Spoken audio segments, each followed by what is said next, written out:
De vous retrouver encore dans ce nouveau numéro. Chers fidèles téléspectateurs, bonjour. Aujourd'hui, nous sommes sur le mariage heureux.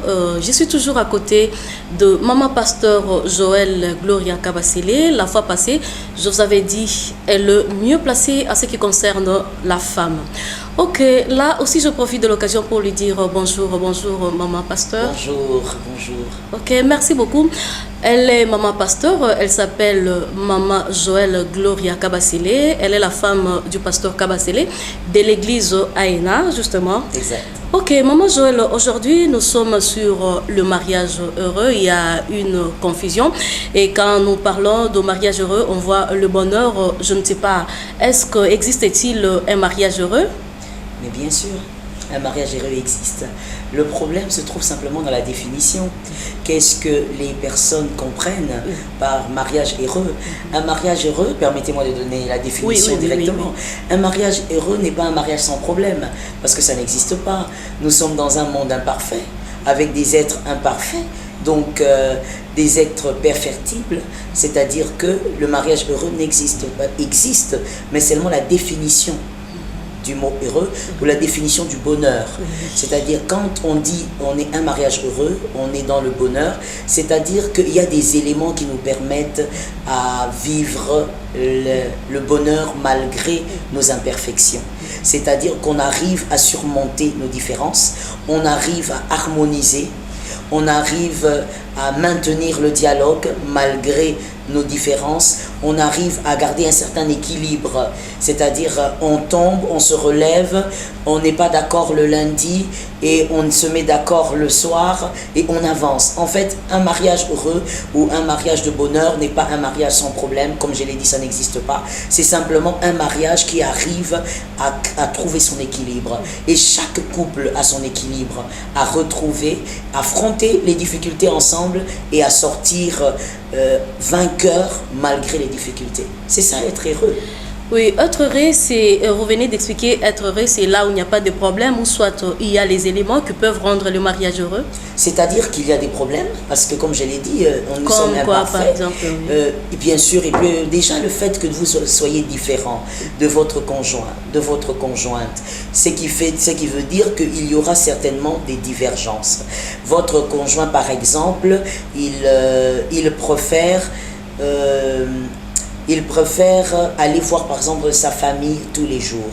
Et vous considérez que aller voir la famille tous les jours ne permet pas de garder un bon équilibre. Vous voulez aller voir votre famille 2-3 fois par jour. Ce sont des choses qui peuvent créer des problèmes, mais seulement quand on arrive à dialoguer, on arrive à se mettre d'accord, on arrive à regarder dans la même direction.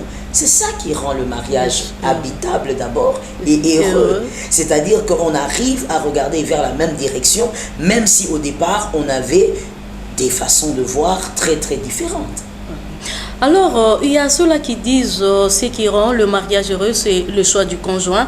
Si vous avez fait un bon choix là, vous aurez un mariage heureux. Mais bien sûr, madame, dans la vie, tout est question de choix. Pas seulement le mariage, dans tout dans la vie. Lorsqu'on fait un mauvais choix pour les études qu'on doit faire, on échoue et puis on a perdu du temps. Donc tout dans la vie, madame, est question de choix. Quand on veut avoir une meilleure vie, on n'essaye pas d'imiter la vie de l'autre. On essaye de faire de bons choix. Quand on veut avoir une vie différente de ce qu'on n'a pas aimé autrefois ou ce qu'on n'a pas aimé chez les autres, on essaye de faire de choix différents des autres. Une meilleure vie voudrait dire faire des choix différents et faire des bons choix. Celui qui fait un bon choix a une garantie d'avoir une vie de paix, avoir une vie de tranquillité avec son mari ou avec sa femme. Tout dépend du choix. Lorsqu'on fait un mauvais choix, évidemment, on ne peut pas s'attendre à un bon résultat. Oui, Maman Joël, le thème que nous parlons de mariage heureux, alors celui qui a déjà fait un mauvais choix, je ne sais pas, il peut divorcer pour chercher encore à refaire un bon choix. La Bible dit, Dieu dit, puisqu'ici on parle en tant qu'enfant de Dieu, Dieu dit qu'il est le divorce. Il a en horreur le divorce. C'est-à-dire quoi, madame?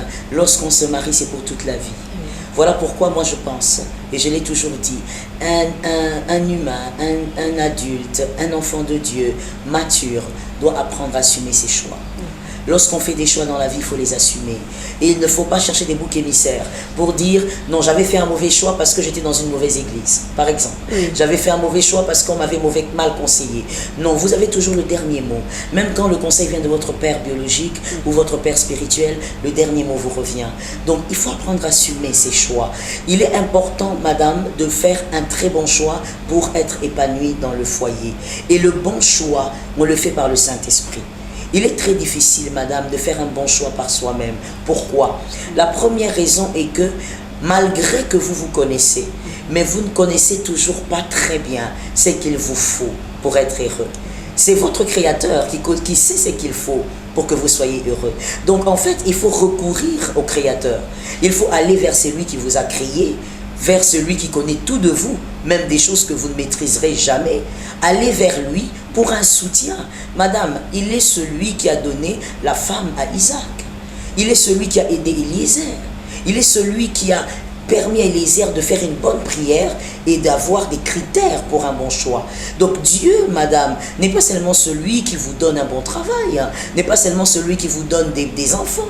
D'abord, il est celui qui vous permet d'avoir la bonne personne à côté de vous pour que votre bateau, qui est le mariage, ne soit pas un bateau que vous allez abandonner du jour au lendemain. Donc vous avez besoin d'invoquer le Seigneur et ce n'est pas à négliger. Et permettez-moi de dire une chose, madame. Dans notre société africaine, précisément congolaise, on a constaté qu'on a l'habitude de titiller et de mortifier les femmes parce qu'elles vont à l'église pour prier pour le mariage. Je pense qu'il faut équilibrer les choses, madame. Dire qu'il ne faut pas prier pour le mariage est une grave erreur. Il faut prier pour ça parce que c'est toute votre vie. C'est toute votre existence. Si vous ferez 40 ans de plus sur la terre en étant marié, c'est 40 ans de vie commune avec une personne qui vient d'une autre éducation, qui vient d'un autre milieu. Vous devez prier pour ça. Et moi, aujourd'hui, je voudrais profiter de votre plateau pour dire, les hommes doivent prier pour ça aussi. Car la Bible dit, un homme qui est marié est le chef de sa famille. Alors, en tant que chef, ne penses-tu pas que tu devrais avoir une bonne compagne qui va te permettre à accomplir la vision que le Seigneur t'a donnée, que le Seigneur t'a transmise? Tu dois avoir une bonne compagne pour réaliser tes rêves, réaliser les rêves de cette famille. Un bon leader, madame, se réalise quand il a des bons porteurs de la vision. Quand le leader a une vision, il doit avoir des bons porteurs de la vision, des bons animateurs de la vision. Quand un leader, c'est-à-dire le chef de famille, n'a pas une bonne animatrice de la vision, c'est-à-dire une bonne épouse, mais il est parti pour l'échec. Il est parti pour la catastrophe. Donc moi, je profite pour votre plateau, j'en profite pour dire, les hommes devraient aussi prier pour le mariage. Évidemment, il ne faudrait pas prendre ça comme une obsession, ou il faudrait prier pour ça tout le temps, du matin au soir et tous les jours. Non, mais c'est un sujet important qu'il faut présenter à Dieu, que vous soyez un homme ou que vous soyez une femme. Ok maman, vous venez de dire Dieu n'aime pas les divorces. Alors à la personne qui a déjà fait le mauvais choix, comment on peut le récupérer pour qu'il se retrouve aussi dans le mariage heureux? Exactement. Celui qui a fait le mauvais choix, malheureusement, comme on le dit, il faut l'assumer, comme la Bible le dit, vous n'avez pas le droit de divorcer. N'accusez pas les sorciers, n'allez pas créer des fausses raisons pour abandonner votre femme, pour abandonner votre homme, parce que madame, n'oublions pas que sur la terre vous pouvez mentir les hommes, mais la justice de Dieu existe. Donc on ne devrait pas, parce qu'on veut fuir un homme, on veut fuir une femme, on crée des fausses raisons, on crée un adultère qui n'a pas existé. Ça c'est dommage. Les hommes peuvent vous croire, mais Dieu finira par rendre justice. Donc le conseil que moi je donnerais à celui qui a fait un mauvais choix, cherchez un encadrement. Cherchez un homme de Dieu qui peut vous aider. Avec Christ, madame, tout est récupérable. Tout est récupérable. Tout est récupérable. Il faut y croire. S'il est capable de ressusciter un homme comme Lazare, qui est allé déjà vers la putréfaction pendant 4 jours. Mais madame, tout est récupérable avec le Christ. Donc, croyez, trouvez un homme de Dieu qui peut vous aider, qui peut aider votre couple. Quel est le problème à résoudre? Comment rééquilibrer les choses? Je crois qu'avec la volonté, c'est possible. C'est vrai que peut-être qu'on n'a pas épousé la personne qu'il fallait, mais voyez-vous, essayez de récupérer les morceaux pour présenter ces morceaux à Christ. Et moi, je crois qu'il est celui qui rebâtit sur les anciennes ruines. Ok, merci beaucoup Maman Joël. À la curiosité, est-ce que dans le mariage, là où il y a beaucoup de biens matériels, on peut parler aussi de mariage heureux? Madame, le mariage heureux n'est pas lié au matériel. C'est vrai. Car en tant que pasteur, on a vu beaucoup de femmes se jeter dans la présence de Dieu et abandonner même les maisons, ne plus vouloir tous ces biens. Parce que, madame, le mariage heureux est lorsque le cœur de l'homme est à la disposition de la femme et le cœur de la femme est à la disposition de l'homme. Lorsqu'il n'y a pas cela et que le Saint-Esprit, évidemment, n'est pas au milieu de vous, vous pouvez avoir tous les biens du monde. Vous n'êtes pas heureux ou heureuse à cause de ça. Évidemment, le confort ou la stabilité matérielle intervient quelque part dans un foyer. On l'a dit, soyons équilibrés. On ne peut pas dire que le matériel n'a rien à voir. Ça, c'est aller à l'extrême et c'est faux. Le matériel a sa place pour un équilibre dans le foyer, mais ce n'est pas le matériel qui donne le bonheur. C'est plutôt la compréhension, l'entente, l'harmonie des conjoints qui permet le bonheur dans un foyer, évidemment avec le Saint-Esprit. Ok, merci beaucoup maman.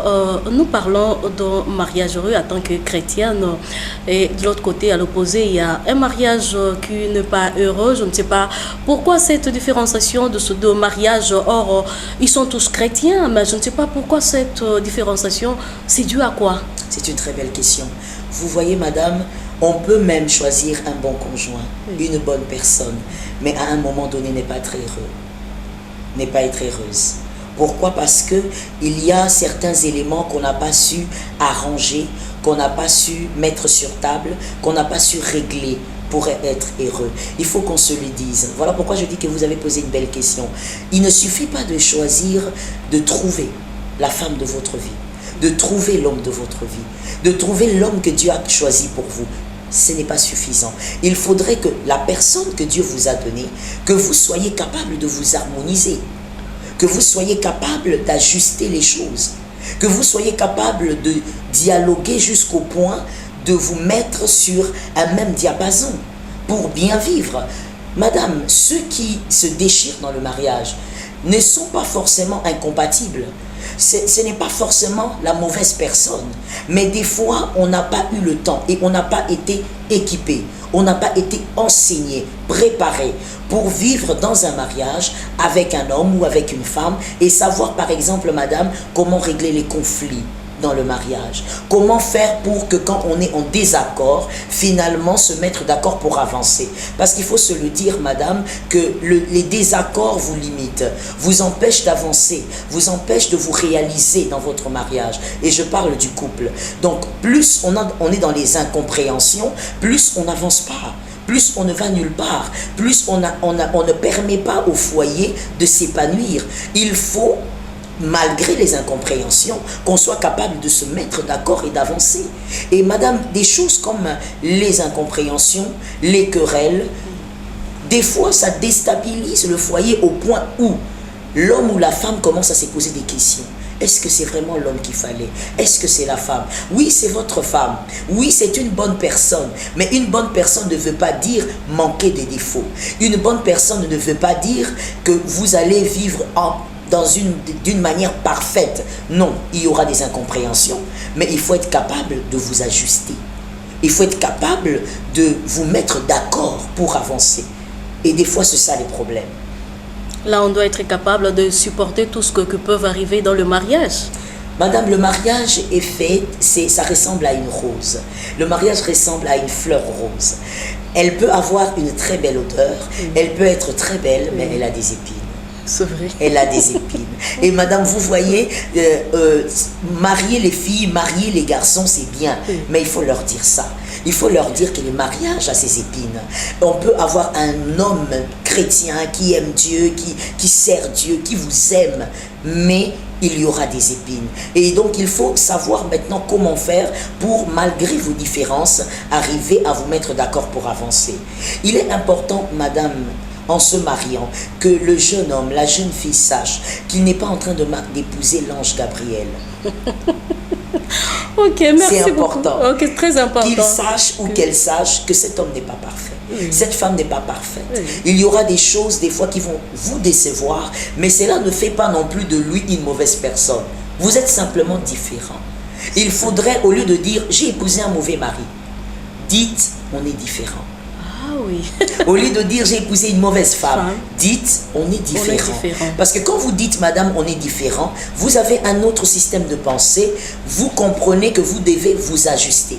Vous comprenez que vous devez harmoniser. Mais quand vous dites j'ai épousé un mauvais mari, vous êtes armé d'une pensée qui vous empêche à ajuster les choses dans votre foyer, qui vous bloque. Vous vous dites c'est une mauvaise personne, donc on ne peut pas vivre ensemble, je ne peux pas vivre avec lui, il ne peut pas me comprendre et d'ailleurs il ne m'aime pas. Pourquoi? Parce que vous avez fait une mauvaise conclusion en disant j'ai épousé la mauvaise personne. Dites-vous simplement j'ai épousé quelqu'un de très différent que moi et nous devons nous ajuster. Nous devons essayer de mettre les choses ensemble. Laissez-moi madame rentrer un peu dans la Bible. On va voir quelque chose d'assez beau. Adam et Ève. Adam, il est planté, il est installé dans le jardin bien avant Ève. Et Adam, on lui a même présenté les animaux, il a nommé les animaux. Donc Adam, en fait, il maîtrise, c'est un peu sa maison. Il maîtrise le jardin, il connaît les plantes, il a été placé avant la femme. Mais quand la femme arrive, la femme est étrangère à tout ça, en fait. La femme, elle est étrangère à ce monde-là, mais en même temps, ça n'empêche pas au couple de s'ajuster.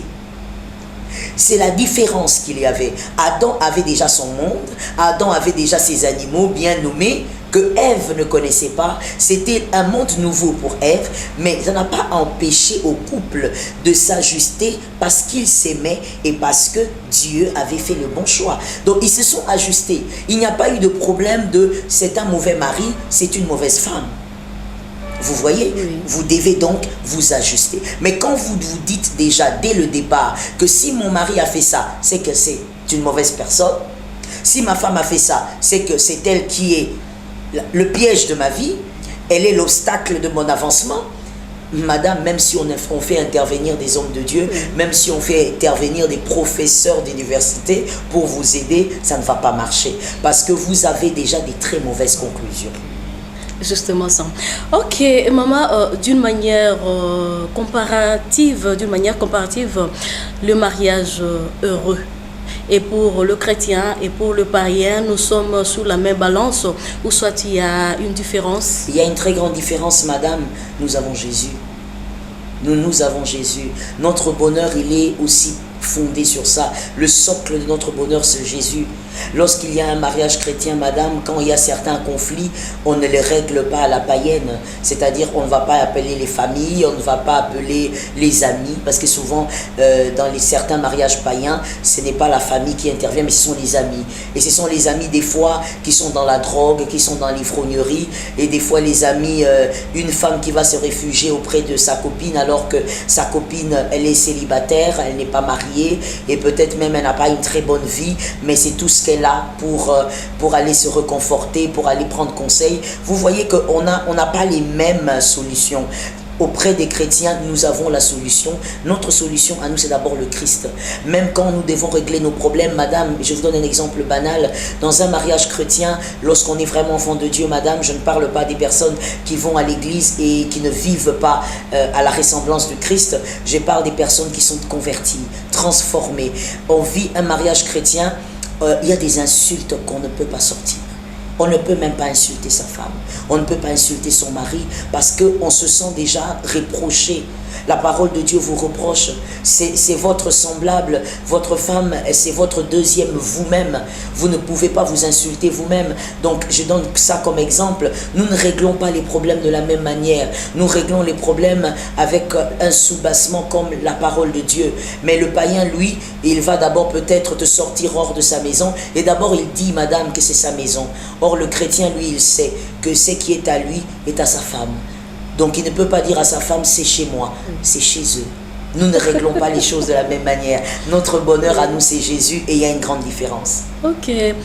Merci beaucoup, maman. Quand nous parlons de mariage, nous voyons déjà deux conjoints. Je ne sais pas, entre les deux conjoints, qui est mieux placé pour attirer les bonheurs dans le mariage, là où il n'y en a pas, ou soit protéger ou soit entretenir le bonheur là où il y a déjà le bonheur dans le mariage. Je ne sais pas qui est mieux placé. D'accord. Moi, je dirais que et l'homme et la femme doivent entretenir leur bonheur, ils doivent entretenir leur foyer, ils doivent entretenir leur amour. L'homme aussi a sa responsabilité, mais je dirais un peu plus la femme. Pourquoi je dis un peu plus la femme? Parce que, en fait, on n'a jamais dit dans la parole de Dieu, ces versets n'existent pas. Et si ça existe, j'aimerais vraiment la voir. Il n'y a pas de verset qui dit la femme qui trouve un homme trouve le bonheur. Ça n'existe pas. Mais il y a l'homme. C'est-à-dire que l'homme ne peut pas vivre le bonheur sans avoir trouvé la femme que Dieu lui a réservée. Il est piégé. Il est piégé. Il n'a pas le choix. Là, il n'a pas le choix, madame. Même si il est, et permettez-moi de le dire, même s'il est tridoc, même s'il il a fait des grandes réalisations, sans la femme que Dieu a réservée pour lui, il est incomplet et il ne vivra pas le bonheur selon Dieu. Et donc, moi, je pense que la femme a une grande responsabilité car c'est elle qui emmène le bonheur par l'ordre du Christ. Elle est porteuse d'un bonheur. Donc, c'est à elle aussi, comme la Bible le dit, c'est la femme sage qui bâtit. Et un autre verset que vous ne trouverez jamais dans la Bible, de Genèse à Apocalypse, l'homme sage bâtit sa maison. Ça n'existe pas. Même s'il est intelligent, même s'il est sage, même si on l'acclame du matin au soir, ce n'est pas lui qui conserve la maison. Pour bâtir une maison durable, une maison que les gens vont prendre pour modèle, une maison qui va produire des héros. Je parle des enfants. C'est la maman, la mère, c'est la maîtresse, c'est elle qui tient, qui bâtit. Donc moi je pense que la femme doit travailler doublement pour veiller sur le bonheur de son foyer. Elle doit travailler pour veiller sur l'équilibre de son foyer. Et je reviens à ce que j'avais dit. Il faut toujours savoir que l'homme aussi a sa part. Malgré la part de l'homme, la femme a une grande part, car c'est elle la porteuse du bonheur. C'est ce que la Bible dit. Ah oui, si je comprends mieux, c'est la femme qui amène le bonheur dans le mariage. Bien sûr. La femme amène le bonheur dans la vie de l'homme, elle amène un rayonnement, elle amène un sourire. Regardez le premier homme. Quand il voit la femme, il sursaute, comme si évidemment il sortait d'un sommeil. Non seulement il sort du sommeil, mais il sort avec un poème, madame. Il commence avec un poème, il dit, oh, cette fois-ci, voilà, j'ai trouvé celle qu'il me fallait. Vous voyez, il est devenu tout de suite ivre, sans avoir bu quelque chose. C'est pour vous dire que la femme, elle est le bonheur de l'homme. Quand une femme entre dans la vie d'un homme, madame, il faut rayonnement, il faut de l'éclat. Elle vient redorer la vie de cet homme. Donc, moi je dis, l'homme est incomplet, même si la femme n'est pas incomplète sans l'homme. Ok. Merci beaucoup. Nous sommes presque à la fin de notre émission, mais pour en conclure, Maman Joëlle, si vous pouvez nous donner qu'est-ce que le bonheur dans le mariage et quoi le mariage heureux? Le bonheur dans le mariage n'a jamais été un mariage sans problème. Ça n'existe pas. Car nous sommes imparfaits. Donc, le mariage ne sera jamais sans problème. Le bonheur d'un mariage, c'est un mariage qui a été capable de vivre son équilibre. C'est donc un couple qui vit dans l'équilibre, qui a su s'ajuster, qui a su se comprendre. C'est un couple qui a su, par le dialogue, avancer malgré les divergences, malgré leurs différences. Donc voilà le bonheur. Le bonheur d'un mariage, c'est de vivre des coups des fois très durs, mais d'être capable de se tenir ensemble, de se lever et d'avancer. Et ça, c'est un grand bonheur. Ok, merci beaucoup. Votre mot de la fin à nos téléspectateurs. Je dis aux téléspectateurs, vous êtes bénis d'avoir ce genre d'émissions. Ce sont des émissions qui font réfléchir et qui transforment l'homme. Car ce qui est important pour un chrétien, ce n'est pas seulement de donner sa vie à Christ, mais c'est vivre une transformation. Et je pense, je crois que par cette émission, quelqu'un a été transformé dans son intelligence et quelqu'un a reçu une nouvelle intelligence pour un bonheur dans son mariage. Ton mari est un homme bien. Ta femme est une personne bien, mais seulement il faut vous ajuster et le Saint-Esprit va faire le reste. Que Dieu vous bénisse. Ok, merci beaucoup Maman Joëlle. Merci à vous. Ok, merci beaucoup. Vous venez de suivre comment Maman Joëlle vient de nous expliquer sur le mariage heureux. Il a dit le mariage heureux, c'est un mariage sans problème, c'est un mariage qui a su s'ajuster. Il faut faire l'effort pour s'ajuster dans votre mariage. Là, vous allez vivre votre mariage heureux. Merci beaucoup. Vous avez suivi cette émission du début jusqu'à la fin. Merci beaucoup à maman Angèle Walesa qui est toujours derrière moi. Et merci beaucoup à Dieu. Maombo qui est derrière la caméra DTHA. Les réalisateurs, merci beaucoup. Je vous dis, c'est pas la fin. On se retrouve tout juste à la prochaine occasion. Au revoir.